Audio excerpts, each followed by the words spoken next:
Hello, my beautiful people. Thank you for visiting Docentes DigitalesTV. In this video, we're going to do the feedback session for the previous video. If this is your first time here, I recommend watching the previous video where we talked about the Pledge of Allegiance and its meaning. Now, let's put your knowledge to the test with some questions. Was the Pledge of Allegiance first written in 1892? Yes, it was written in 1892 by Francis Bellamy. Did the original pledge include the phrase, "under God"? No, the phrase, "under God," was added in 1954.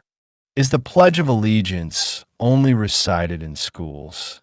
No, it is also said at government meetings and public events.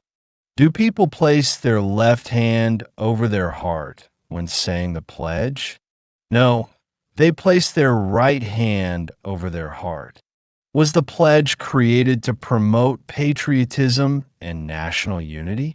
Yes, it was originally meant to encourage patriotism, especially among school children. Is it mandatory for all Americans to recite the Pledge of Allegiance?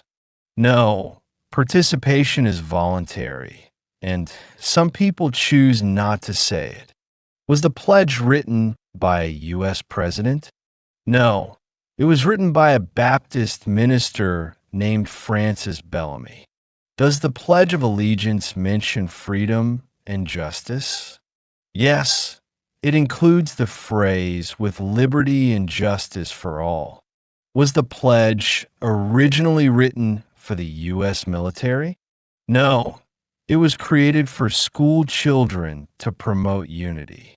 Is the Pledge of Allegiance still a topic of debate today? Yes, some people believe it should be optional, while others see it as an important tradition. Remember to watch this video multiple times to reinforce your learning. Don't forget to subscribe to the channel to stay updated with the next videos in this amazing series on learning English and American culture. See you in the next adventure.